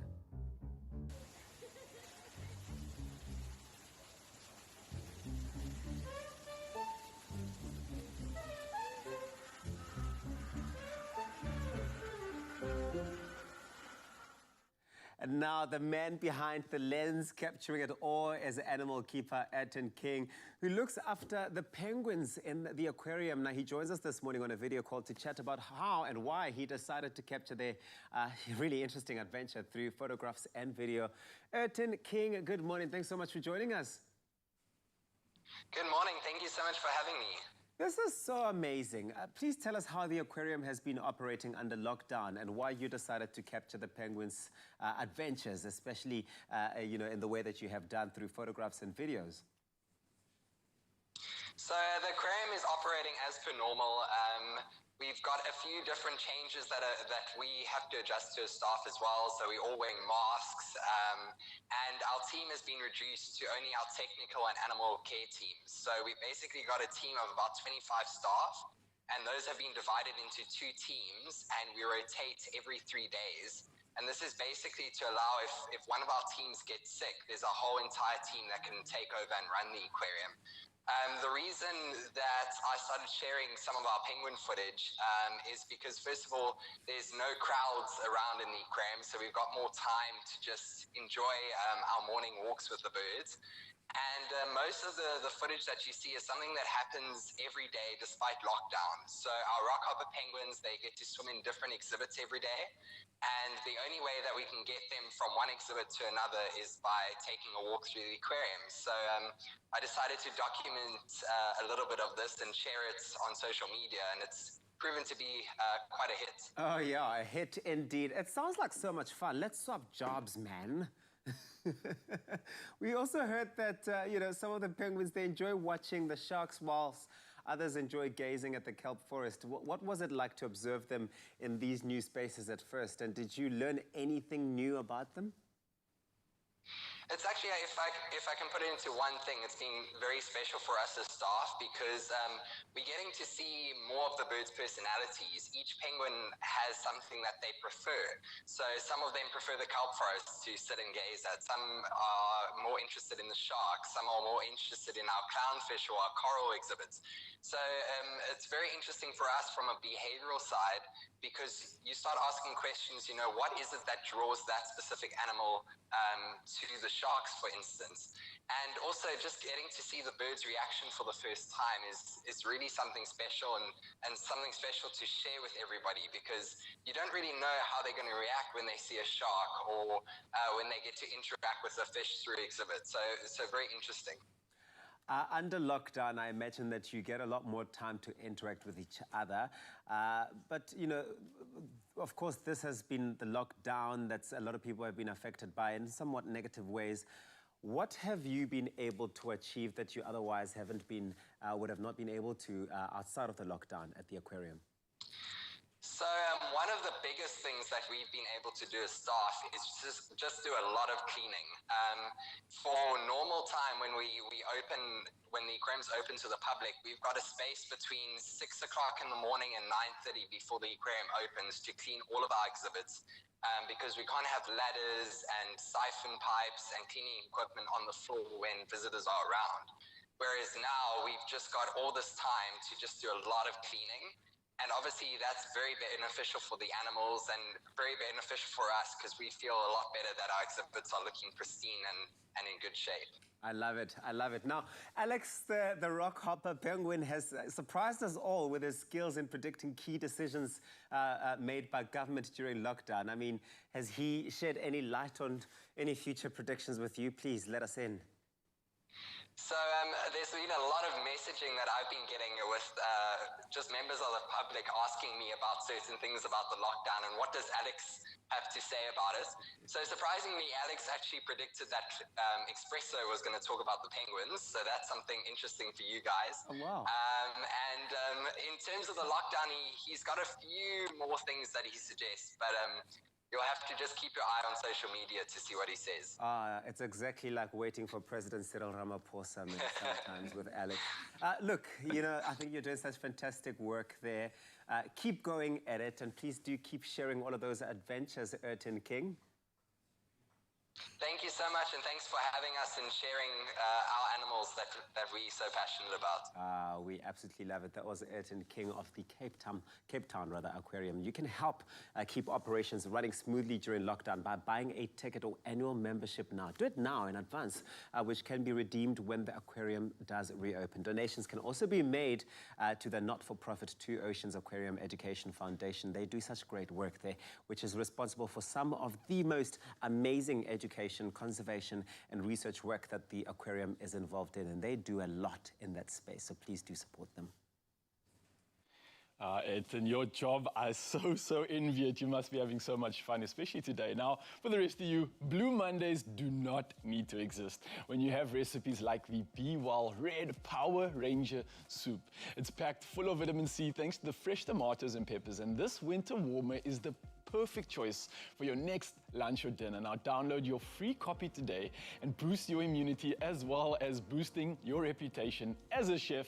And I'm joined by the glamorous Nicole Snelling. How are we doing this morning? I'm loving this little bow feature here. It's very bourgeois. Thanks, I thought I'd like change it up a bit. So I believe it's morphin time. Let's do this. What's happening? Yes, well, Power Rangers. I mean, I was a girl. I only knew the white and the pink one. Or was there a yellow one? I yellow remember one and there a was pink blue. one. I loved the black one. It was just like black on black on black. It was just so cool. But the red one, as far as I remember, always used to kind of be like the team leader, I think. So okay. Maybe pack punch and Well, fire like this meal. I think the whole reason why it is called Power Rangers because it's so packed with power ingredients. Oh, like what you did there. Cool. So we've All right, got a little bit of onion that I've just chopped up. We've got some red pepper. I've got some yellow pepper as well. Garlic, keep them in the skin. Okay. They're gonna roast beautifully. If you peel them, you're gonna just get a brown outside, and when you blitz it up, you're gonna get bits of like chewy garlic, which is something you don't want. Doesn't sound fantastic at all. No, it's nice in certain ways. On a steak, it's good. Okay, so what's the outcome of this? Crispy? This, yes, we want soft garlic that you can just pierce the skin, and the mushy garlic pops out. You'll see when you do it. It's super satisfying actually. So you're just gonna toss this up. I've put a beautiful of our Be Well extra virgin olive oil on there. I'm gonna roast it till it's nice and caramelized like I've got over here. I see. Yeah. Then we're gonna add some more of our beautiful olive oil over here into our pan or pan pot. A little bit of your coriander seeds. So I'm gonna just crush them and show you guys how easy it is just to release a bit of its flavor. Just gonna take a pot and bang it. Sure. Bringing the power here this morning in the kitchen. I see you've already morphed. Yeah, I've got my own power. I don't need to wear a suit to be a Power Ranger, do I? Cool, so you're gonna pop that in with a little bit of your olive oil, and you're gonna add some chili for that beautiful power kick. Okay. And also great for the immune system. So you're gonna take this beautiful roasted peppers and garlic, and you're gonna add that to your pot. You're gonna caramelize it. It's almost like... Oh, seeing that come to life, that is looking fantastic, and it's smelling really good now. I'm actually getting a lot of the flavors out of this, out of the veg here, which is smelling like I'm at home. So you want to caramelize your veggies a little bit more, like I've done already in the oven, but here you get that beautiful seal on your veggies. Sure. Guys, of course, if you are looking for inspiration, don't short yourself at all, of course. Head over to the Expresso Facebook page or expressoshow.com, where we've got all that recipe inspiration and, of course, inspiring you to make this power-packed Red Ranger soup that we are doing in the kitchen here with Nicole, and we are almost about done. Yep. It's smelling absolutely divine. I'm whisked back home to my winter warmth with Mama. You're giving me nostalgia here. Very it's like smelling tomato good. soup vibes. So what I've done here is I've added a cup of vegetable stock. You can add any stock, but I like that this is actually vegan, you know. I'm noticing that. I was going to say, we've got some good fiber, we've got antioxidants coming through from the oil, we've got some vitamins, coconut milk as well, so it's got a really good balance without any addition with meat, so that's perfect for your vegans at home. Yeah, and as simple as it is, just roasting it, popping it into the pot, letting it reduce for at least 15 to 20 minutes, even half an hour, just intensify that flavor. That's what soup's all about, is bringing out the most out of your veggies. So you blitz it up. If you don't have a blitzer, it's nice just as is, a nice chunky one. And then we've got our beautiful little basil micro. You can use basil, but I thought like... Nicole, I've been seeing this in the studio, like on this glamorous display. What is this? It's just micro herbs. So we've been growing in our front of our studio here. This is little mini basil. And I'm just going to top that up. I thought it looks so beautiful, and I can't ignore it there and let it go to waste. So I wanted to use it a bit Of course. Oh, it looks absolutely delicious. Nicole, can I go for a try? Go for it. Guys, I'm about to dive into the perfect winter treat edition. Of course, you've got to get your carb to add to it. Let's just crusty bread.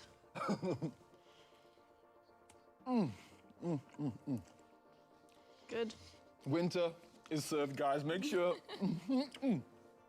Let me finish that first, but make sure you head over to theexpressoshow.com.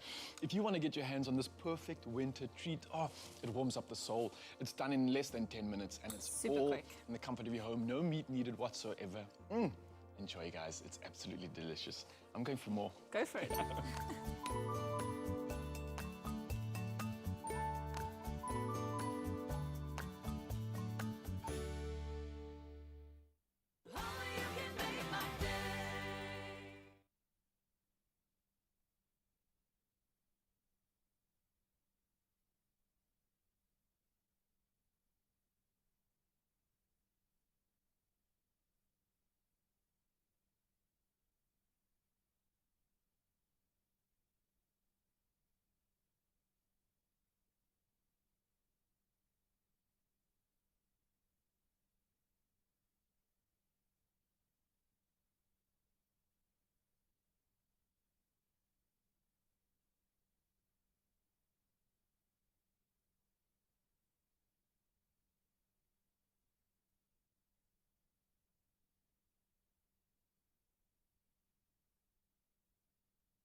It's my feel-good breakfast show. Since the onset of the COVID-19 pandemic, many South Africans have been struggling to put food on the table. Getting food to the needy during the national lockdown has become top priority for many organizations, including the Be the Difference Foundation. Team BTD has always believed in making a proactive difference in the communities to bring about positive change, and this is exactly what they're striving towards with their feeding initiative. Here to tell us more about how they're helping the vulnerable, please welcome Be the Difference Foundation founder and CEO Grantham Abrahams and Cheetahs rugby player Craig Berry. Thank you both so much for joining us this morning. Good morning. Thank you very much for having us. Morning, guys. Thank you for having us. Firstly, I want to know how you've been surviving lockdown. I'll start with you, Craig. I mean, you've gone weeks without, playing or even watching sports during this time. How are you dealing? Yeah, for me, it's just been a shift in focus and a shift in passion. Rugby is first and foremost, obviously, my passion, but I also love to work for Be the Difference, and also I love to work with people, inspiring, aspiring, and providing hope to those that are hopeless. So for me, it was just a shift in passion, and I dearly love both. But if the one is not there, I can just shift into the other one. That's beautiful. And for yourself, Grantham, how are you surviving? For us, personally, we haven't really experienced the personal COVID-19 experience because it's been business as normal for us. We've been out here for 9 weeks, every single day, 7 areas a week, twice a day. So we haven't personally really felt the effect of negative, but a lot of positives. And like Craig said, our perceptions about our personal lives and what we personally experience on a day-to-day basis has been affected more positively than negatively. And Grantham, can you please expand a little bit more on the Be the Difference Foundation? What are some of the programs offered by the foundation? Yeah, Be the Difference Foundation is a registered NPO with PBO status. So we strive for positive youth development. We run 3 socioeconomic projects: development through sport, which Craig is head of sport, nutritional development, which you guys have probably been seeing for the last 10 weeks with the COVID-19, which is not a new initiative. It's not a COVID-19 initiative. We've been out here for 7 years serving the people with hope. And then we have the educational development program, which we encourage young girls and boys to be inspired by student-athlete lifestyle, not only focusing on the sports side of playing rugby or wanting to become a professional athlete, but being able to reach a 65% average so he can go to university or she can go to university and further himself as a better individual. I love that it covers all spectrums of life. Craig, why did you decide to join the initiative? Yeah, for me, every athlete and every person that we work with has a special place in my heart. I think for me, I've been very fortunate with how God has blessed me and came through for me every single time that I've been knocked down. And I just want to return that favor to anyone that needs that extra push or that needs that extra help. And sometimes a lot of the kids that we work with think that athletes, especially professional athletes, are unreachable. They can't reach us, they can't talk to us, they can't have a conversation with us. I just want to change that mindset and showcase to kids that, you know, we are reachable and we are here to help.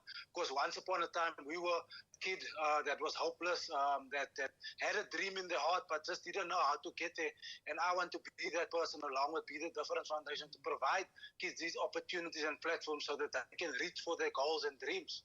And how often do you have, you know, the feeding scheme going on, and how many people are you feeding on average? For us, the nutritional program has been running for the last 10 weeks, every single day. Cape Town, Bloemfontein, wherever we can reach our people, that's where we will go. We reach about between 600 to 1,700 kids or adults, depending on what area we serve at that point in time. And then we also distribute food parcels, which will obviously reach more people, because now we have about 236 families on our database that we provide food parcels to. And these food parcels will last you anything between 7 to 14 days. And these households are 5 to 10 people in a house. Currently, we're in Bloemfontein, so Craig and his beautiful wife is running things for us in Bloemfontein. And we are here in Cape Town doing 5 areas. What we do is basically we have our ambassadors also involved in our programs, like the Cheslin Colbys, the Damien Willemses, Cara. There's a lot of athletes that we have involved, and we serve their communities because these guys have been involved with the program for the last 4 to 5 years. I know a lot of newspapers and a lot of people see, oh, Cheslin is involved, but if you look and you scroll 2016, 2017, you'll see Cheslin out there serving kids, giving them school shoes, giving them school shirts. So these guys have been involved, and these guys have been digging in their own pockets, providing bread and milk on a daily basis. We and our sponsors look at providing the meals, the cooked meals on a daily basis. Everything starts within the organization, so the leadership has to be right. The people that's serving within that community, they have to be in alignment to the vision. So everyone has their own talent, everyone has their own ability, but the vision still remains the same, and it's very important. And remember, Craig has been involved with the organization for a lot of years now, so that's why he's able to go to Bloemfontein. He's able to understand the vision, and he's able to execute what we want him to do, and not just doing your own thing. Because sometimes people would want to buy in, but you also want to add your flavor, but it's not in alignment with what God wants us to do. Then we are just thinking of numbers. We are just reaching people and saying, we've served 10,000 people, 20,000 people, and it's not about that. It's more than just serving a meal. It's very simple. If you want to feed a family or to donate, make sure to visit the BTD social media platforms and, of course, their website for contact details. A massive thank you to both of you, Grantham and Craig, for taking time out to chat to us this morning and shedding some light on this important initiative that you're a part of. I hope that God blesses you even more and that you expand even more to more families in South Africa. I hope you have a fantastic day further. Thank you very much, and thank you for the platform, and thank you that we can share our dream and our vision. It's better to give than receive, and there's no better time than the present. Although the COVID-19 pandemic is being felt worldwide, our fellow South Africans need our help right now more than ever. Woolworths, with the help of the Gift of the Givers Foundation, have launched the Fill a Bag campaign. They need your help too. From as little as 10 rand, you can help feed someone 3 meals a day. And every bag donated feeds a family of 5 for 2 weeks. And it includes hygiene products to help curb the spread of the virus. Let's all band together to help our Rainbow Nation recover 1 meal at a time. So to donate, you can simply scan the code on screen right now or donate via EFT. And you can visit woolworths.co.za/together we will for all the info you need.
It's my feel-good breakfast show.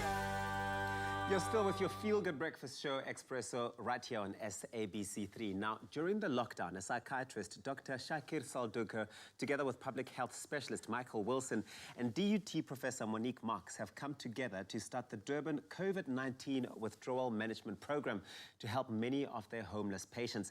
Dr. Shakir Salduker joins us on a video call this morning. Thank you so much for making the time. Good morning, Doctor.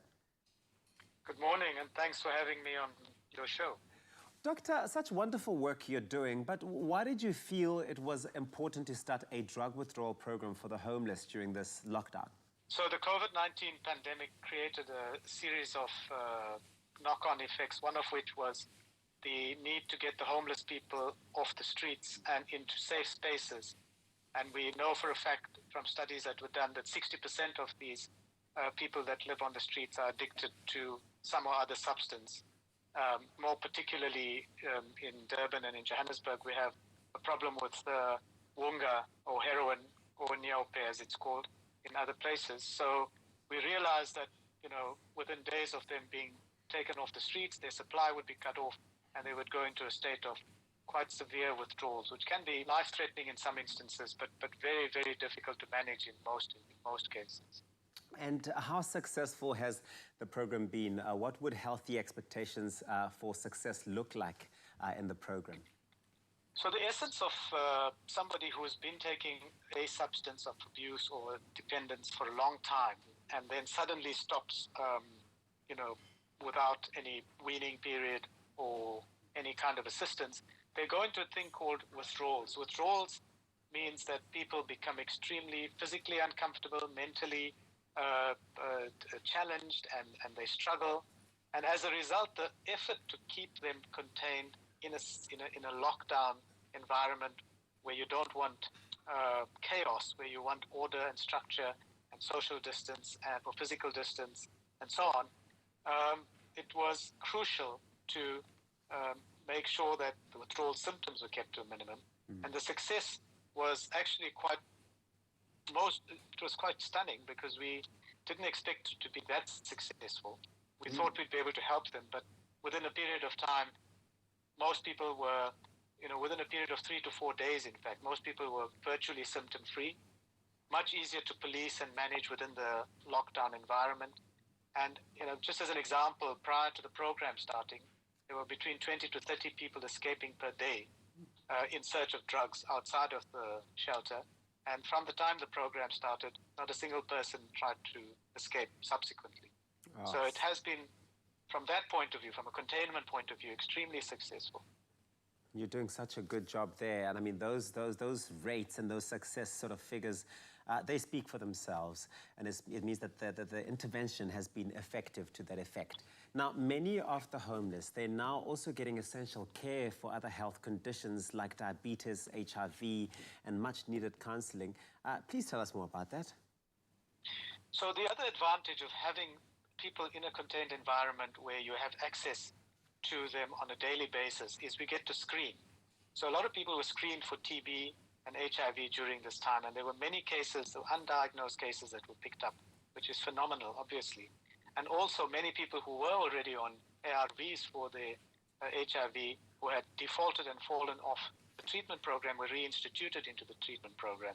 And during the process, we had multiple NGOs and, in fact, the City Health Department assisting with screening of multiple health conditions.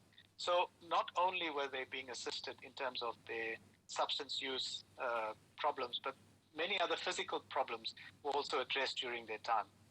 It was an amazing coming together of government and non-government organizations to provide an extremely comprehensive service and environment for this group of people, starting from food and bedding and clothing to medical care and obviously psychosocial counseling.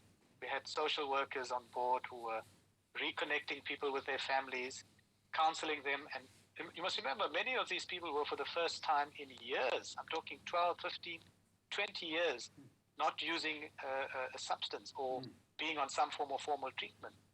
And so, I mean, it's really been an amazing transformation and a really feel-good story for many of them. Now, seeing the positive impact that this program is currently having, and I mean, it's a big one, do you plan on continuing it after the lockdown has ended? That is the plan, and we've had some really good input from our Deputy Mayor in the eThekwini municipality, Belinda Scott, who's been very instrumental in helping us get sites that we could continue to keep people who are interested to stay on the program for a longer period. And we're looking at hopefully instituting the first harm reduction center in the country on a site that is probably, we hope, going to be provided for us to do that. And that includes a space where people off the streets could come and get assistance for many things, including their use of substances, but also medical conditions and so on. So yes, we do have plans to take it forward. Obviously, we're going to rely heavily on funding and donations, and we're going to have to try and logistically. Remember, all of this was done in the space of weeks, and that kind of initiative to take it forward takes a lot of planning and definitely a lot of funding. So, watch the space. So we're hoping it's going to work out. Dr. Shakir Salduka, it is so inspiring to hear the tale of how you've been able to do and put all of this together in just a matter of weeks. Imagine what that sort of effort multiplied over a longer period of time can do, and the amount of good and the positive impact that you can roll out across the country. This is much needed interventions, and we do thank you and your associates for coming together and really bringing this work together in such a magnificent way. So very chilly, wintry weather all around South Africa. So the perfect time right now to be making something that I have never ever heard of before. What? I'm about to be schooled in it. Everyone's laughing at me like, how? How do you not know something called Oma Onri Komberse? Anybody know about Kokumutla Kobo? Oh, say that again? Say that again? Oma Onri Komberse Kokumutla Kobo. Ha! Wow!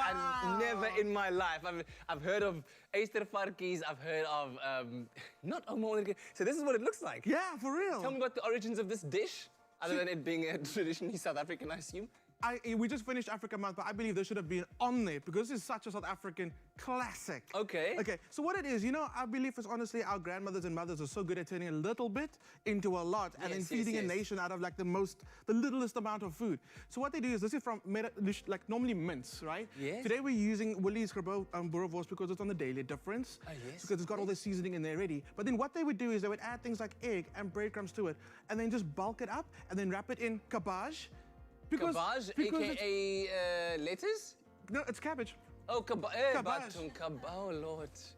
Just let me die here for a second quickly. I can't bring you back to life, because this dish will bring you back to life. So then you take it, it's so inexpensive. Wow. Right? So it's a great way, and then you wrap it in the cabbage. You take these meatballs, you wrap it in the cabbage, you put it either like a little bit of a sauce or just like that in a roasting dish, and you roast it. Yeah. You serve it over a whole lot of rice, and everybody's happy. Okay. It's so inexpensive. That's the most beautiful looking cabbage I have seen. Maybe that's why I mistook it for lettuce, because usually the cabbage that I see has been through a lot.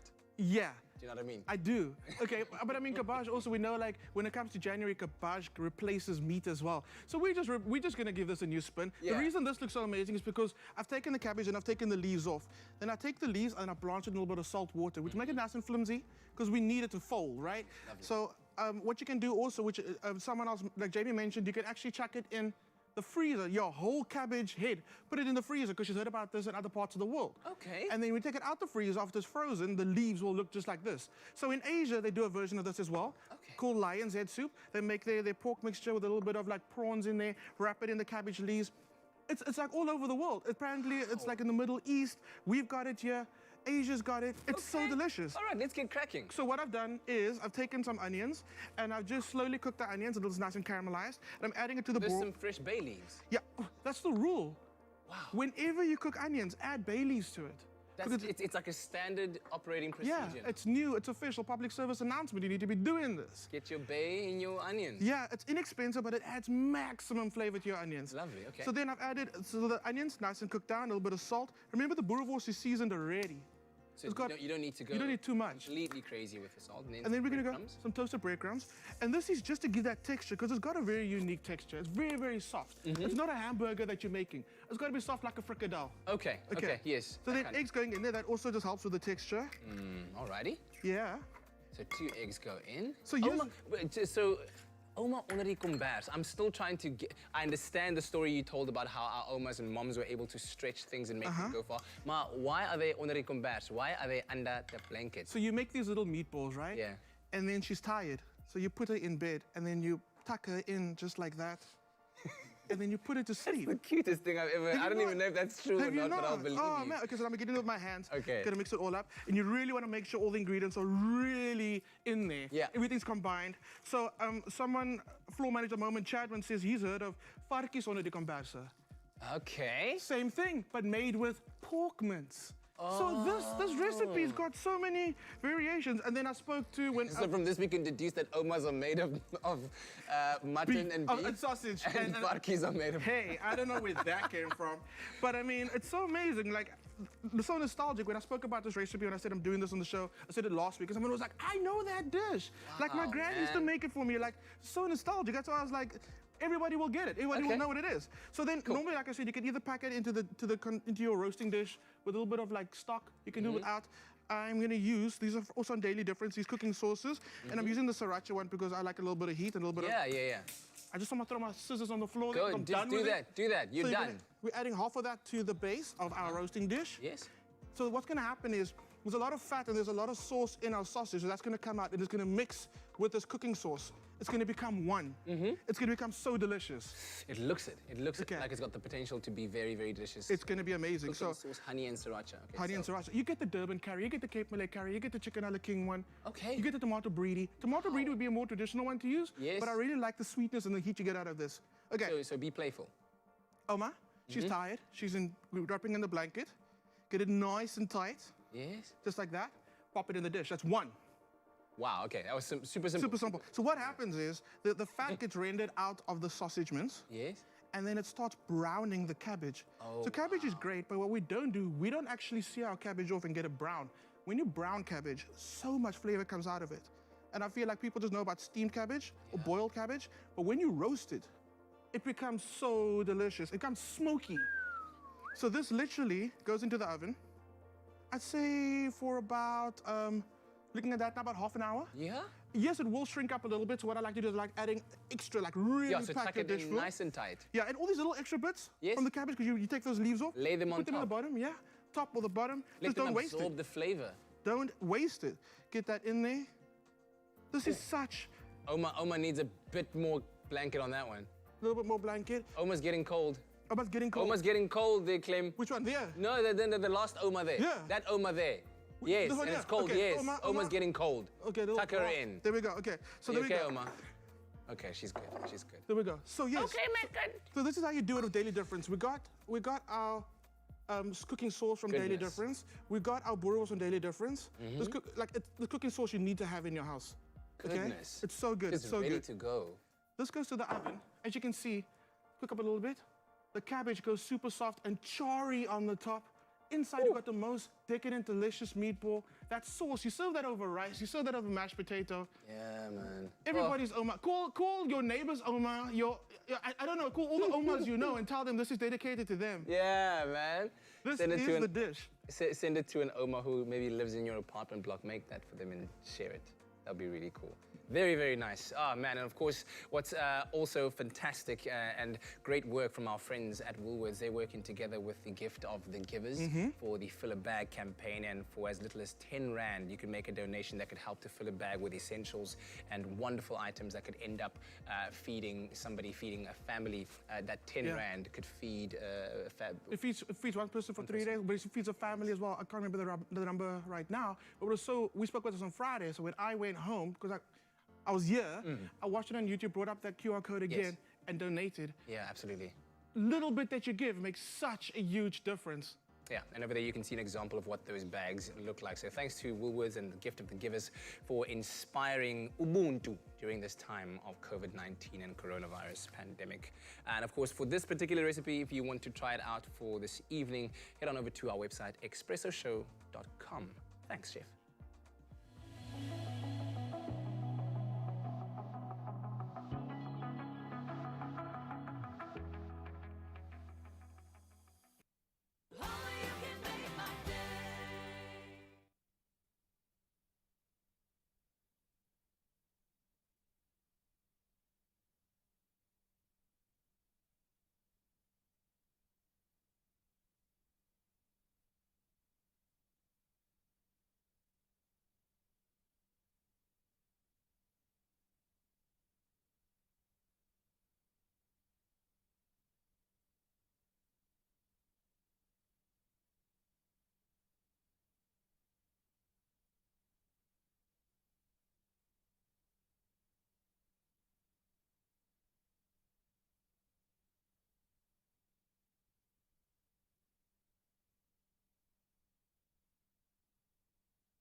It's my feel-good breakfast show.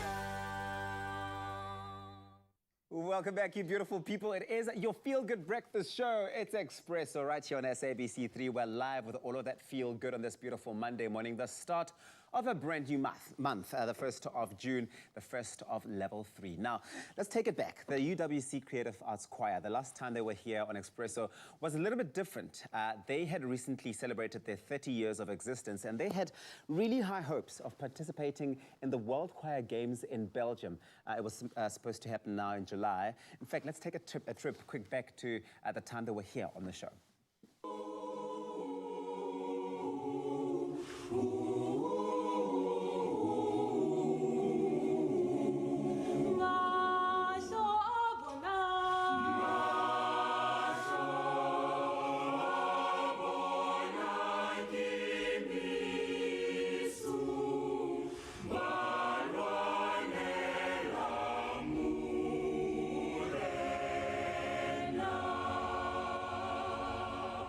And so much light they brought onto the show that day. And of course, that was a different time. We live in different times now, but we get to catch up with the chairperson of the UWC Creative Arts Choir, Lindokuhle Mbuyani, via video call. Lindo, good morning. Thank you so much for making the time. Good morning, my brother. Good morning. Good morning. What a memory there, man. Yo, I'm smiling over here. We Just really- remembering what happened that day. We really do miss you guys and certainly can't wait to have you guys back here. But of course, at the time, we discussed how you guys had plans to participate in the World Choir Games in Belgium, which were meant to happen in July.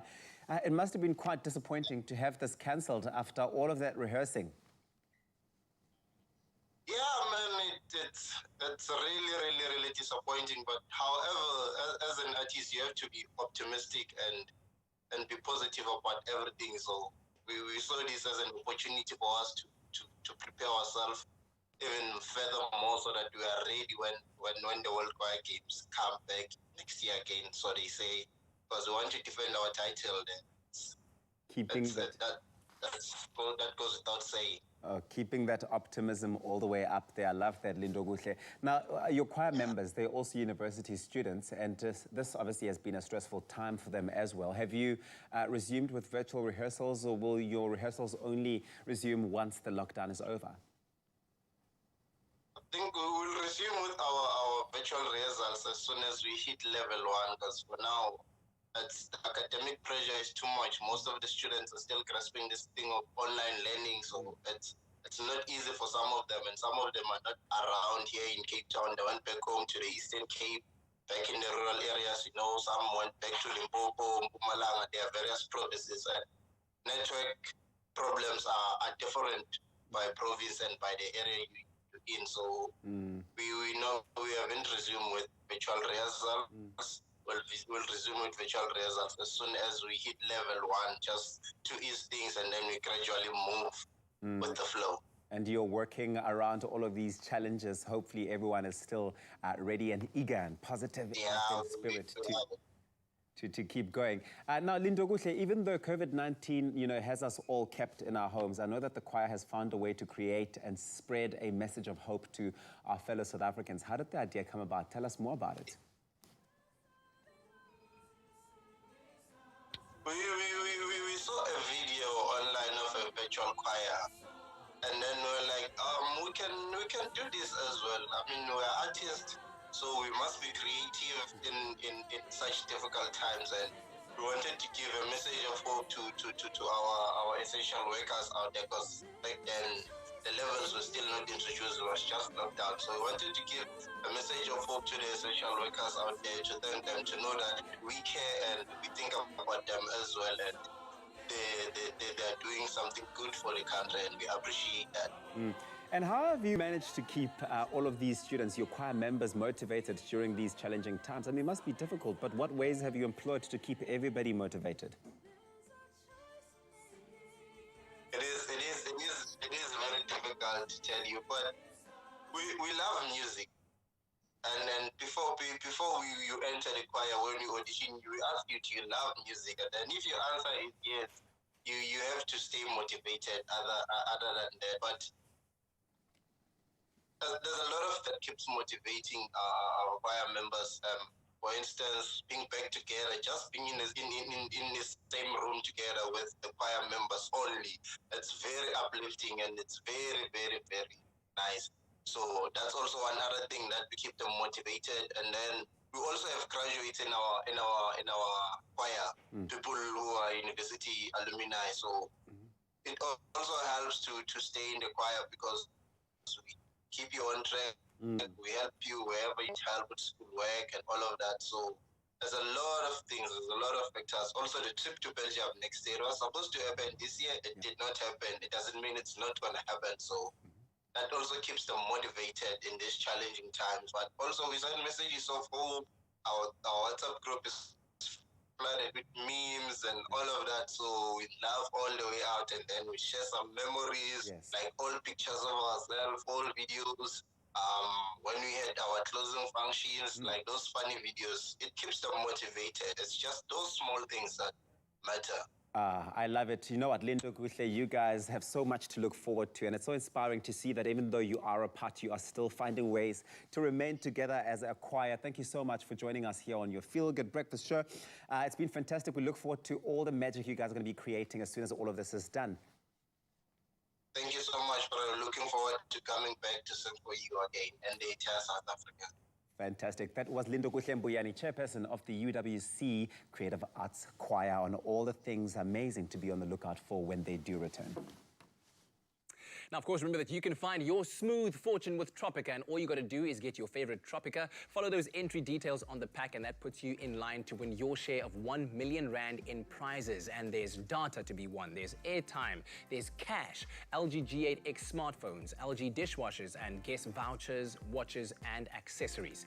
Also, remember to catch the finale of Tropica Island of Treasure Curacao tomorrow evening at 7:30 p.m. only here on SABC3. Plus, you can also win while you're watching your favorite show with your favorite Tropica in hand. All you have to do is take a picture with your Tropica and tweet it using hashtag Tropica to stand a chance of winning your share of data and cash prizes. Get entering and good luck.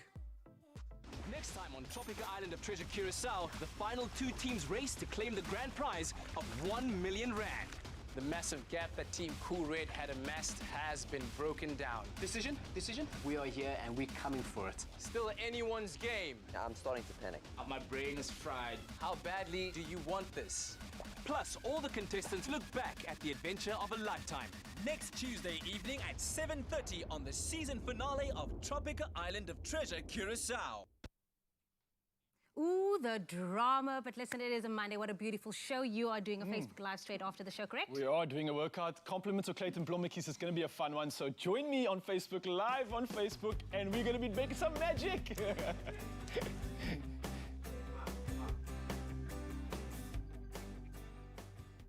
Expresso Show, made with love by Clover. Another feel-good production.